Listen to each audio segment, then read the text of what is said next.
Welcome back to Delmarva Backyard. I'm Mike, and it's awesome to have you back for another cook. And yes, another nighttime cook, because it's winter on Delmarva here in Delaware. And what can I tell you? You just got to do the best that we can. Now, I would never tell you that I can do a chicken sandwich better than Chick-fil-A, because Chick-fil-A is God's chicken, and I would never attempt to overcome God's chicken. However, what I am going to show you tonight is how to do one amazing backyard fried chicken sandwich. Let's get started. Now, this is a personal preference, but I think every great chicken sandwich is made with the thigh. The chicken thigh just has all the flavor and the moisture. I like these boneless, skinless thighs, but they need a lot of trimming, so you got to go through and trim all the little pieces off. They're going to burn. They're just not going to do you much good. I like to go ahead and cut as much of the fat off as I can and get them trimmed up so they're the shape of the bread that you're going to use or close to it, or they're going to fit on it without hanging off. We're going to put all of these thighs in a bag, and then we're going to put a cup of dill pickle juice and a cup of buttermilk, as well as a cup of water. And we're going to make sure that it covers the chicken and put it in the refrigerator. We're going to let it sit. The longer the better here. You're looking for 6-12 hours overnight if you can.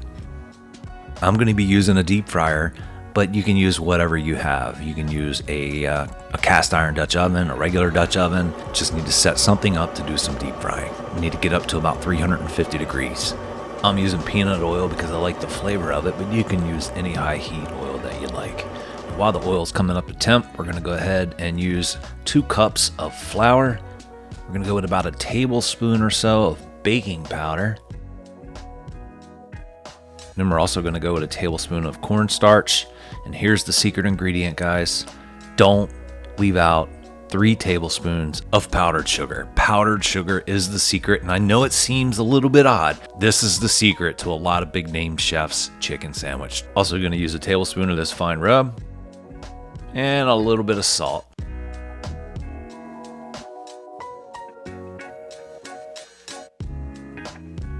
We're also going to make a low carb version. We're going to use basically the same ingredients, but we're going to use a low carb flour. We're only going to make about half the amount that we made of the regular version. I haven't done this low carb version, but let's see how it turns out.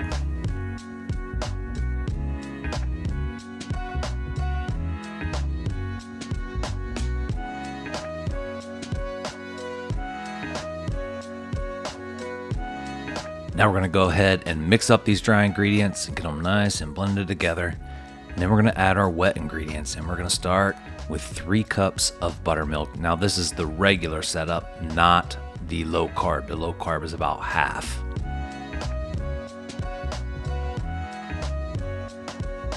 After our buttermilk, we're going to add 2 eggs.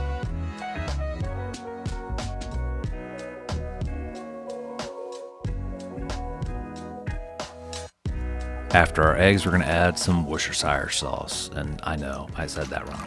I'd say about a tablespoon or so. And then we're going to go ahead and mix all of that up.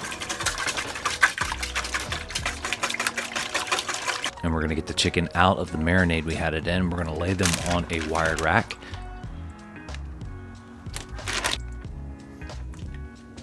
Then we're going to dip each piece into the buttermilk mix and then into the flour. And the flour, we want to push it down really, really good. That's the secret to getting a crunchy piece of chicken, is pushing it down and then double dipping. So as soon as you get it covered with flour on the first round, go back to the buttermilk mix on a second dip, and then back into the flour, and just keep flipping it over and pushing down on it until you have complete coverage.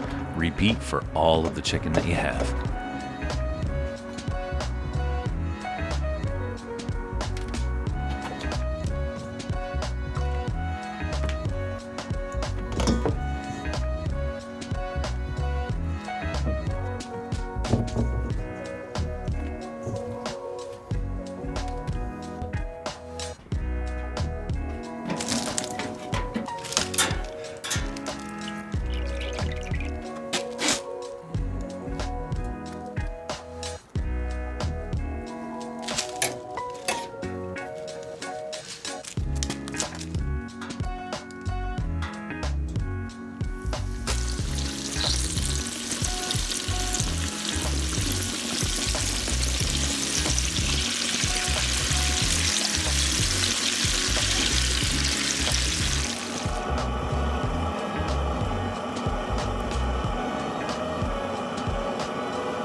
Oh man, listen, Chick-fil-A makes an amazing chicken sandwich, whether it's the spicy chicken or just the regular chicken.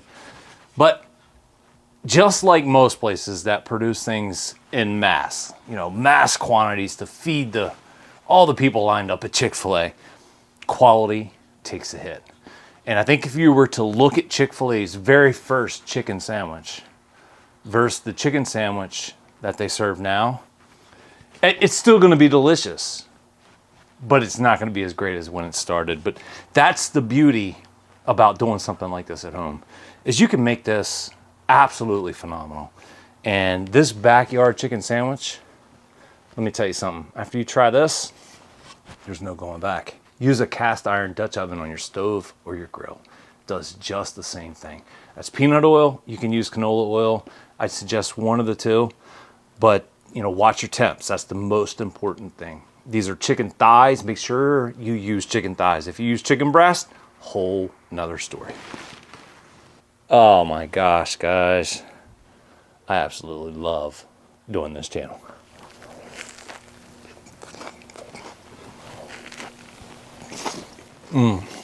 Eddie, thank you for the inspiration, my friend.